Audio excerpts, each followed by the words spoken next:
Hare Krishna. Aujourd'hui, c'est Kamal Lochan Prabhu qui nous a éclairé sur les divertissements de Maharaj Ambarish avec Durvasa Muni. Ce divertissement est présenté dans le 9e chant du Srimad Bhagavatam, chapitre 4. Et là, Shukadeva Goswami décrit Maharaj Ambarish comme Mahabhaga, c'est-à-dire le plus fortuné. Pourquoi il est fortuné? Tout simplement parce que dans l'histoire que décrit le Srimad Bhagavatam, nous allons voir que Krishna, il aime plus les dévots, ses dévots, que les yogis. C'est un point important. Et on voit dans ce chapitre 9 une suite de versets importants que beaucoup d'entre nous connaissons. C'est dans le chant 9, chapitre 4, où on a les versets 18 à 20. Nous avons des versets importants qui commencent comme ça. Save manaha Krishna padaravindayo atsam shiva kunta guna anuvaratane karo area mandira marjanadisu shrutim shakara shuta sat katodaye. Ça c'est le verset 18. Et dans la traduction française, il est expliqué que Maharaj Ambarish fixait constamment ses pensées sur les pieds pareils au lotus du Krishna. De sa bouche, il glorifiait toujours le Seigneur. De ses mains, il nettoyait le temple du Seigneur. Et ses oreilles lui servaient à écouter les paroles prononcées par Krishna ou au sujet de Krishna. Dans cette suite de versets, nous voyons que Maharaj Ambarish est complètement absorbé pour engager tout son corps, tout son mental, tout ce qu'il a au service de Krishna. C'est pour ça que Maharaj Ambarish, comme Bali Maharaj, tous les deux sont les représentations parfaites de Atma Nivedana, l'abandon envers Krishna, tout engagé au service de Krishna. Nous voyons que Maharaj Ambarish, à un certain moment, il a fait un grand sacrifice, à Jameda Yagya, sur les rives de la rivière Sarasvati. Mais en assistant à ce sacrifice, en réfléchissant sur la signification de ce sacrifice, il en a conclu que ce type de sacrifice va simplement l'emmener aux planètes édéniques, Svarga. Et même ses citoyens pensaient la même chose.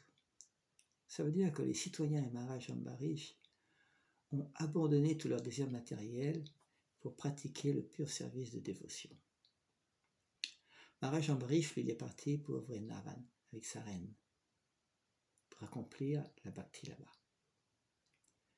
Ils ont commencé en observant strictement le vœu des Kadashi et de Dvadasi pendant une année complète. Et on voit que dans le mois de Kartik, à la fin de cette année de Tapasya, il a, Maharaj Ambarish, observé le vœu correct des Kadashi, c'est-à-dire jeûner avant un Kadashi, jeûner complètement le jour des Kadashi, et ne casser le jeûne après les Kadashi. Sur 3 jours, on peut voir comme ça. Alors, il était sur le point de casser son jeûne, Dvadasi. Mais qu'est-ce qui s'est passé? Eh bien, on voit que Durvasa Muni est arrivé, avec beaucoup de ses disciples. Durvasa Muni était un atiti, un invité. Par conséquent, c'est le devoir de s'occuper des invités. Alors, il a demandé à Durvasa Muni, qui avait beaucoup marché, d'aller prendre un bain dans la Yamuna. Et quand il reviendrait, tout le repas serait prêt pour lui et ses disciples. Durvasa Muni est parti à Yamuna prendre un bain, mais il est resté plus longtemps que prévu. Et l'heure propice pour couper, casser Kadashi est arrivé. C'est une heure précise. Pour chaque Kadashi, il y a une heure précise pour casser Kadashi. Maharaj Maharishi était conscient de ça. Il voyait que le temps passait. Il devait agir. Est-ce qu'il allait casser Kadashi à l'heure propice ou est-ce qu'il allait attendre que son invité allait revenir pour le nourrir d'abord, comme explique la culture Vaishnava. Ne sachant pas quoi faire, il a demandé de l'aide, une guidance aux brahmanas qui l'entouraient. Et en discutant entre eux avec Maharaj Ambarish, la solution qui a été trouvée, c'est que Maharaj Ambarish pouvait prendre un petit peu d'eau. L'eau, ce n'est pas de la nourriture, mais en même temps, ce n'est pas un jeûne. Alors, il a fait ça. Il a pris un peu d'eau pour casser son jeûne. Durvasa Muni, lui, qui était encore dans la Yamuna, qui avait des pouvoirs mystiques très importants, il s'en est rendu compte. Et là, il est revenu avec tous ses disciples voir Maharaj Ambarish. Et il était très, très en colère. Comment se fait-il qu'un roi comme toi, Maharaj Ambarish, d'origine védique, tu peux prendre quelque chose avant d'avoir nourri tes invités? Il était très, très en colère. Le corps de Durvasa Muni tremblait de colère. Maharaj Ambarish, lui, était paisible. Il était avec les mains jointes devant Durvasa Muni. Et le Muni commença à critiquer le Seigneur. On peut se poser la question. Pourquoi Sarasvati, la déesse du savoir, qui nous permet de pouvoir parler, elle a permis que Durvasa Muni exprime des mots durs envers Maharaj Ambarish? Les acharyas nous expliquent qu'en réalité, les mots étaient durs avec un esprit comme Durvasa Muni. Mais avec une mentalité comme Sarasvati, les mots glorifiaient Maharaj Ambarish, le pur dévolu du Seigneur. Même dans la langue sanskrite, on a différentes significations qui peuvent être données au même mot. Mais comme Durvasa Muni, lui, était vraiment en colère, vraiment touché, il a voulu maudire. Il a même voulu tuer Maharaj Ambarish. À la colère, il a pris un cheveu de sa tête, il l'a jeté par terre, il a créé un démon qui ressemblait au feu de la dévastation pour punir Maharaj Ambarish. Maharaj Ambarish lui n'était pas dérangé par cela. Il n'a même pas bougé d'un poil. Alors on voit que le feu qui venait de ce démon, il a commencé à brûler tout ce qui l'entourait. Et qu'à un certain moment, le Seigneur suprême, il a envoyé son Sudarshan Chakra pour brûler tout ce qu'avait fait le démon, pour protéger son dévot. Une question peut venir à notre esprit. Pourquoi le chakra a brûlé le démon? Est-ce que c'est sur la requête de Maharaj Ambarish? La réponse est non. Maharaj Ambarish, il ne priait pas le Seigneur pour une protection personnelle. Non, simplement il adorait Krishna. C'est pour ça que le Seigneur il a envoyé son Sudarshan Chakra juste pour protéger son dévot Ambarish. Bien sûr, quand Durvasa Muni il a vu ce qui était arrivé, le démon qu'il avait créé était réduit en cendres dans le Sudarshan Chakra, il a eu très peur. Il est couru dans toutes les directions. Il avait des pouvoirs mystiques, il faut faire beaucoup de choses. D'abord, il était voir Brahma. Oh Seigneur Brahma, s'il te plaît, protège-moi, fais quelque chose. Seigneur Brahma, non, je ne peux pas te protéger. Il était voir le Seigneur Shiva. Et même réponse du Seigneur Shiva. Il était voir d'autres devas, même réponse.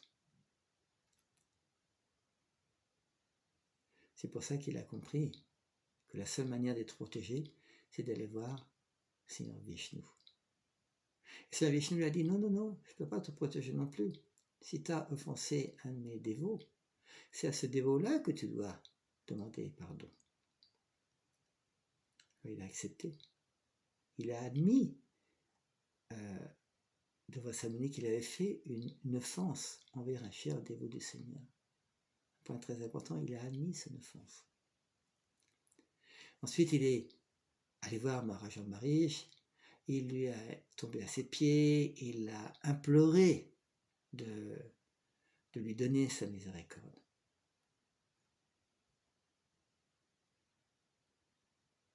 Et tout ça parce qu'il a été instruit devant Samuni par le Seigneur Vishnu sur la position du Vaishnava, position très importante du Vaishnava. Et bien entendu, devant Samuni, comme il implorait Maharaj Ambarish étant un pur dévot du Seigneur, il était même gêné qu'on l'implore. Il dit, non, tu n'as rien fait comme offense. Non, non, non. Et on voit que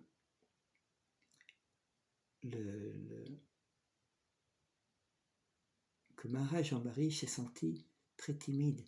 Et il a offert des prières lui-même au Sudarshan Chakra pour demander au Sudarshan Chakra d'être miséricordieux pour Devarasamuni et de ne plus le poursuivre pour le mettre à mort. Et on voit dans ces chapitres du 9e chant de très belles glorifications du Sudarshan Chakra.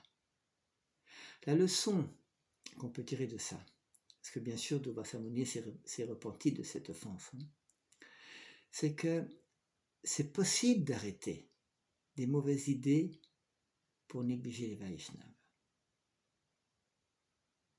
Les Vaishnavas sont très importants. Offenser les Vaishnavas, c'est la source de beaucoup de problèmes. Et après cet incident, on voit que Maharaj Ambarish, il a servi à Devarasamuni un festin merveilleux.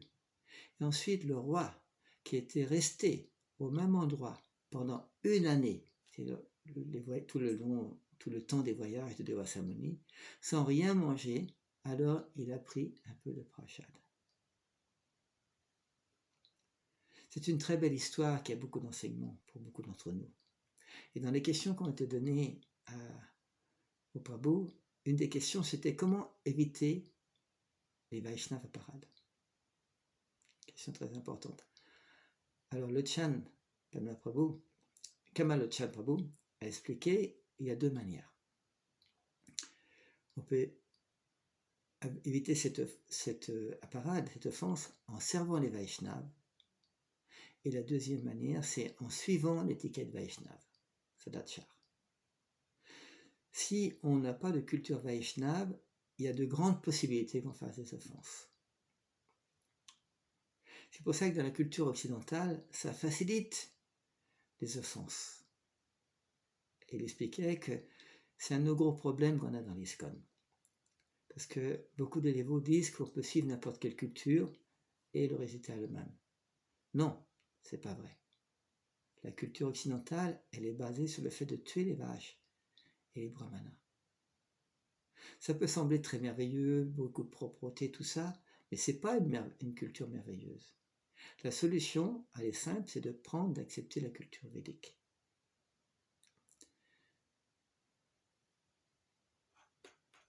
On voit, disons, dans ce qui a été présenté aujourd'hui par Kamal Chan Prabhu, des points très importants qu'on peut appliquer dans notre vie personnelle. Allez, Krishna.